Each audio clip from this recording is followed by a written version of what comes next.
엘리사 두 번째 이야기입니다. 증인과 제자라는 제목으로 말씀을 같이 나누고자 합니다. 지난번에 우리는 엘리야의 뒤를 쫓아 그의 제자가 되는 엘리사를 만나게 되었습니다. 엘리사는 성실한 삶의 태도를 가지고 있었다고 말했습니다. 또한 하나님의 부르심에 즉시 응답할 수 있는 믿음을 가지고 있었다고 했습니다. 또한 그는 자신의 것을 내려놓고 섬길 수 있는 자리에 있을 수 있는 사람이었다고 말씀을 나누었습니다. 자, 오늘은 성경에 기록된 엘리사의 두 번째 흔적입니다. 엘리야를 만난 후에 엘리사의 행적에 대해서 잘 나와 있지는 않습니다. 그러나 엘리야의 수종을 들었다는 이야기로 볼 때 엘리사가 엘리야와 함께 여러 지역을 다니고 있었고, 또한 그들에게 제자가 있었다고 이야기하는 순간 보면 엘리야가 엘리사와 더불어 제자들을 기르고 있었구나라는 이야기를 우리가 추측할 수 있습니다. 그리고 여러 지역을 함께 다니다가 마지막 순간, 엘리야의 마지막 순간에 함께 했을 것이라는 오늘의 이야기를 우리는 경험할 수 있지요. 자, 엘리사의 이름이 등장하는 두 번째 장은 오늘 읽은 본문 열왕기하 2장입니다. 본문 1절에서 하나님은 엘리야를 해오리 바람으로 하늘로 올리고자 계획하셨다는 말이 나옵니다. 이러한 하나님의 계획에 대해서 엘리야는 엘리사를 비롯한 제자들에게 이미 이야기를 해 두었던 것 같습니다. 왜냐하면 제자들이 여리고에서 나와서 엘리사에게 뭐라고 했지요?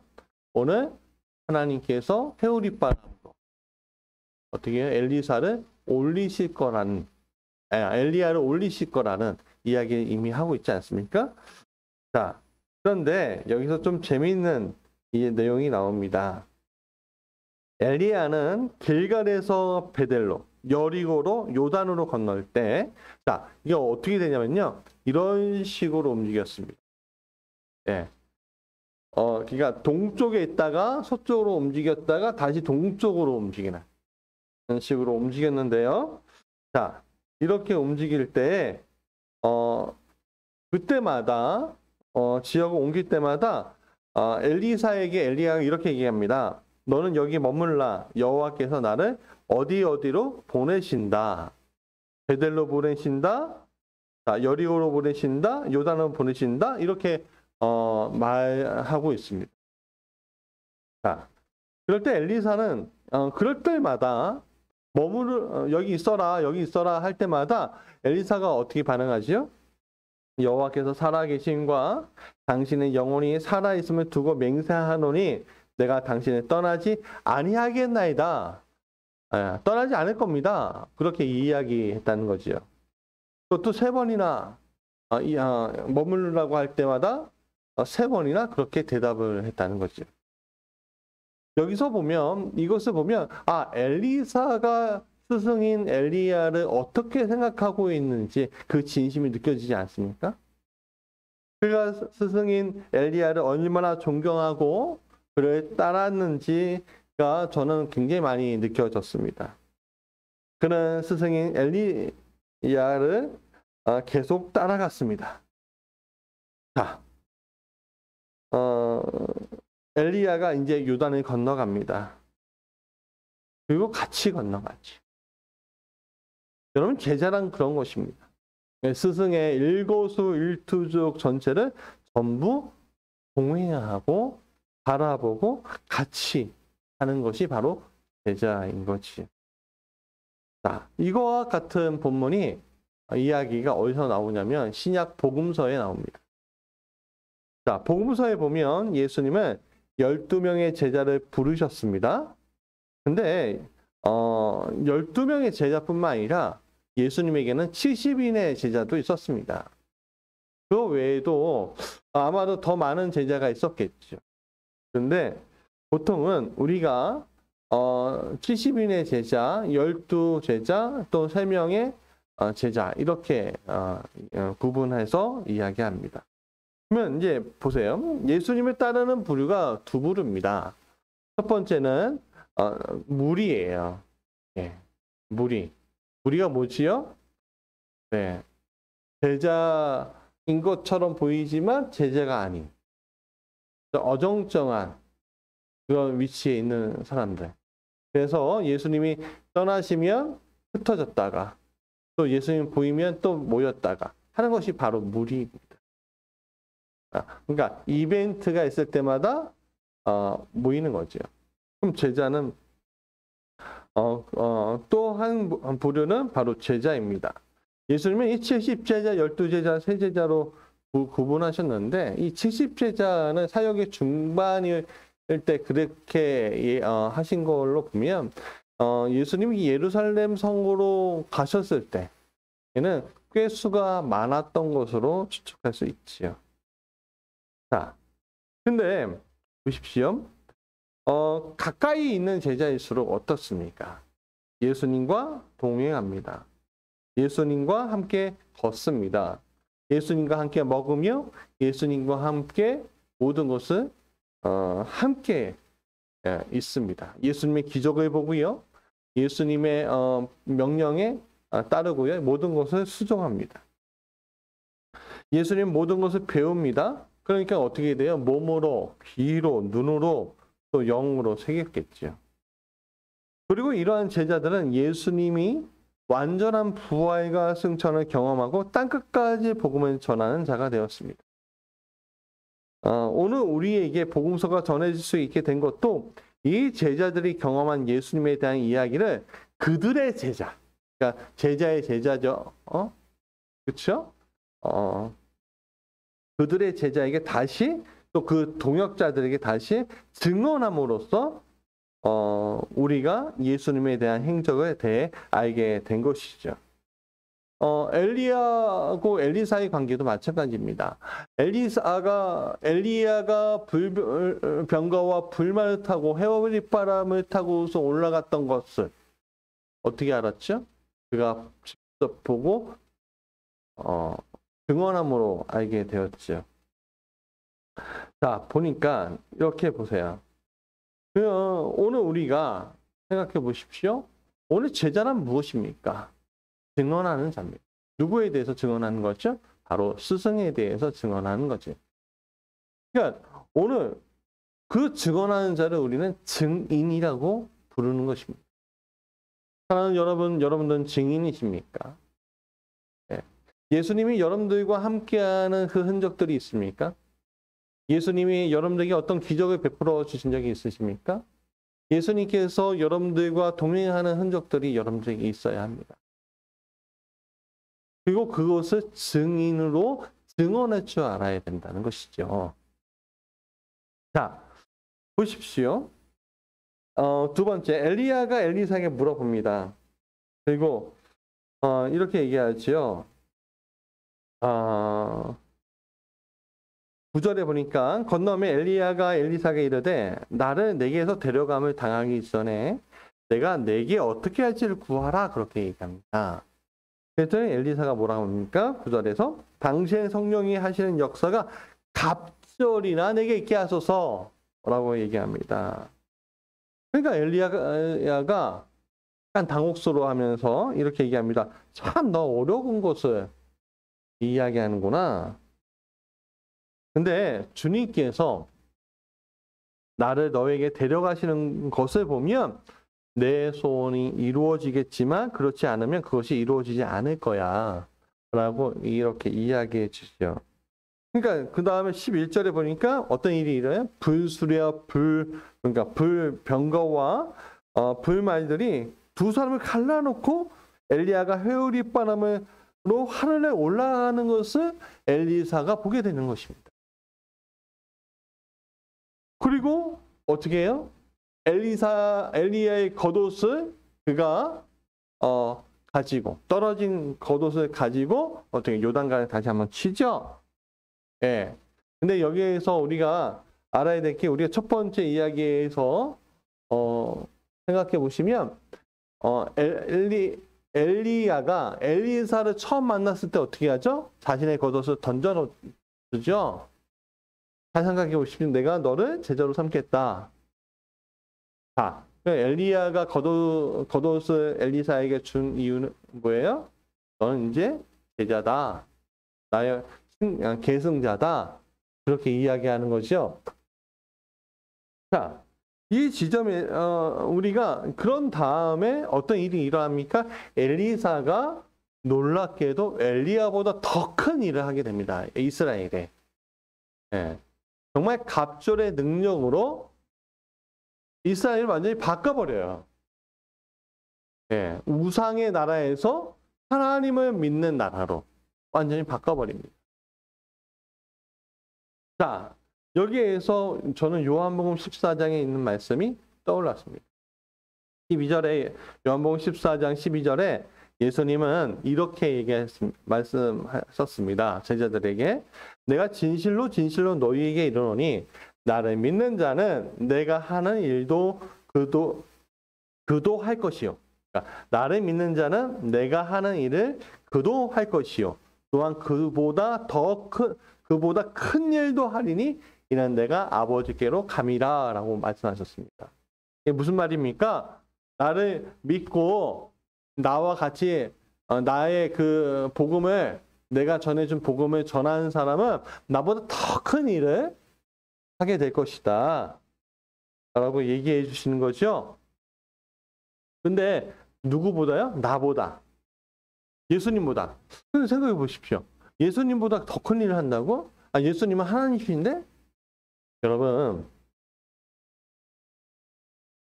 예수님의 사역은 몇 년이었죠? 3년이었습니다. 그리고 공간은 어디였죠? 갈릴리와 예루살렘이었습니다. 이 공간적인 또 시간적인 그 한계 안에서 예수님은 대단한 일을 하신 거예요. 근데 예수님을 선택하셨습니다. 자기가 온 세상을 다녀서 자기의 수명 끝까지 할 때까지 하는 것이 아니라 하나님께 철저하게 순종함으로 3년이라는 기간 동안 제자를 내가 양육하겠다 하신 거죠. 우리가 중학교 3년, 고등학교 3년이 왜 3년인 줄 아십니까? 예수님 때문에 3년인 거예요. 3년이면 다 배운다는 거지요. 여러분, 오늘 우리가 예수님에 대해서 정확하게 알고 예수님을 정확하게 따르면 3년이라는 기간은 충분하게 되는 것이죠. 아니, 그보다 더 짧을 수도 있습니다. 예. 그러니까 여러분, 오늘 우리가 복음이 전해진 이유가 무엇이죠? 예수님을 따랐던 그 제자들이 더 큰, 예수님보다 더 큰 일, 그러니까 전 세계에 복음을 전할 수 있는 그 더 큰 일을 목숨 걸고 했기 때문에 오늘 우리가 복음을 알게 된 거지요. 그래서 그러니까 공간과 사람들 뛰어넘어서 전 세계로 흩어진 제자들, 그 제자들이 복음이 땅 끝까지 전할 수 있는 놀라운 하나님의 능력이 되었습니다. 자, 하나님의 놀라운 그 사랑이 전해질 수 있는 것. 예수님이 얼마나 기뻐하셨을까요? 예수님 지금 얼마나 기뻐하고 계실까요? 요 근래 올림픽 경기가 한창입니다. 오늘 안산이라는 양궁 선수가 이제 금메달을 하나 더 따서 3관왕에 이르렀습니다. 그러니까 우리나라에서 3관왕은 처음 있는 일이라고 이제 하더라고요. 근데 그 마지막 발, 마지막 발을 당겼고 승부를 결정짓는데 그 마지막 발이 10점에 딱 꽂히자마자 이 선수가요, 막 울먹거리는 그런 느낌이 드는 거예요. 기뻐하면서. 근데 그 뒤에 있던 코치가 너무 기뻐하는 거예요. 그리고 옆에 있는 선수가 8점을 딱 땄거든요. 그러자 어떻게 해요? 껴안고 행복하고 막 눈물 흘리고 누구랑? 스승과 같이, 코치와 같이 그렇게 했다는 거죠. 여러분, 올림픽에서 메달 딴 선수들은요, 혼자 감격에 겨워 많이 울기도 하지만, 자, 선수들은 감격에 겨워 많이 우는데 혼자 울지 않습니다. 누구랑 같이 웁니까? 혼자 감격하지 않는데 누구랑 같이 울고 감격해요? 바로 선수들과 동고동락했던 스승 또는 코치들과 함께 감격하며 껴안으며 옵니다. 여러분, 스승들은 제자가 자신보다 더 뛰어나기 원합니다. 그래서 자신이 가르친 것보다 더 많은 것을 하기를 원하는 것이 바로 스승의 모습인 거죠.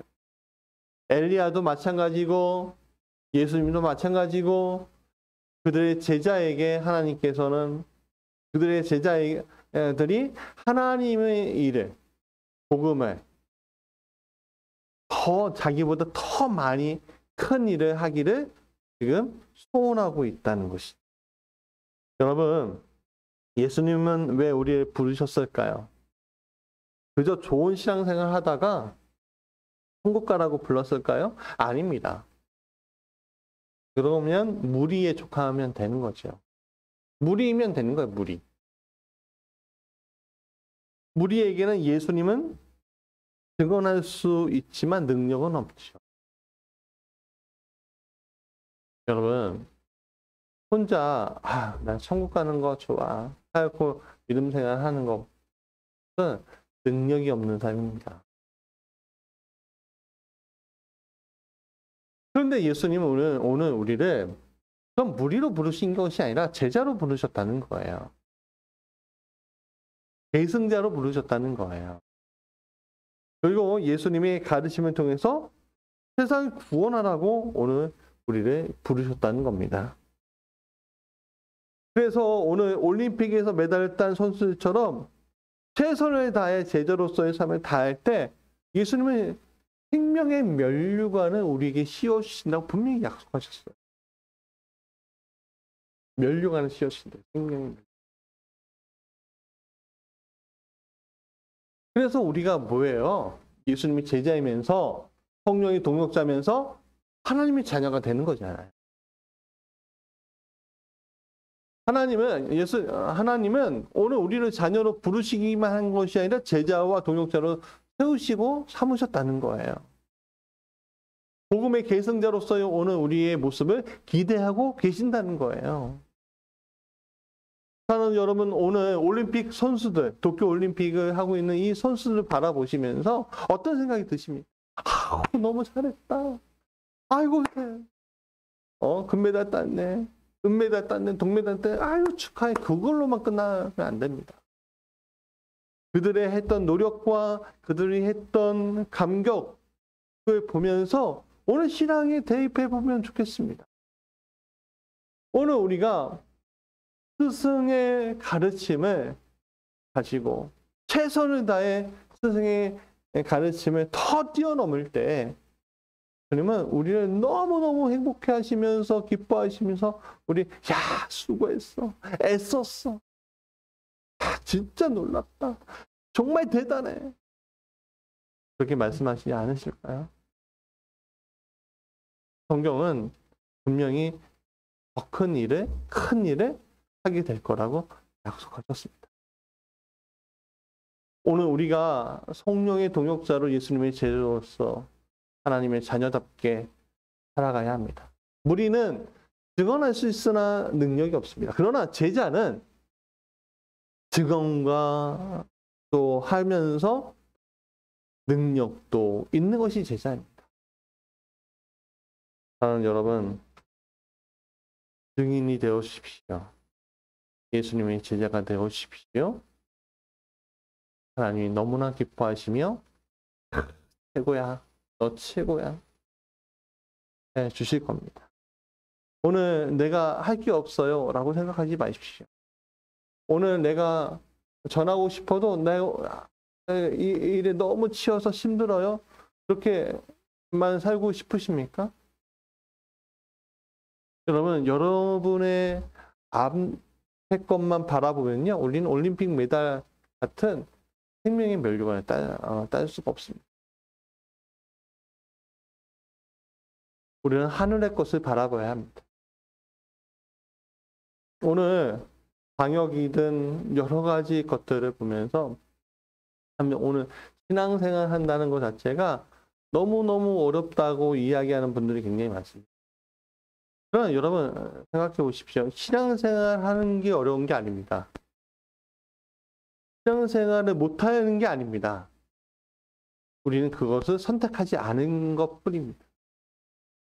제자라고 말하면서 제자로서 사는 것이 아니라 무리로서 내가 살고 있는, 무리로서 선택하고 있는 삶이면 오늘 우리는 무엇인가 생각해 보아야 합니다.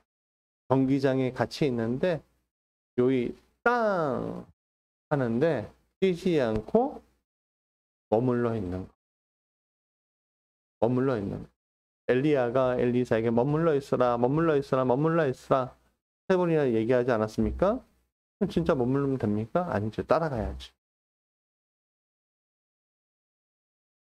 여러분, 우리는 그림을 따라가야 합니다. 코로나 20이 오든 21이 오든 세상에 어떤 비난을 하든 예수님 따라가는 삶을 찾아야 합니다.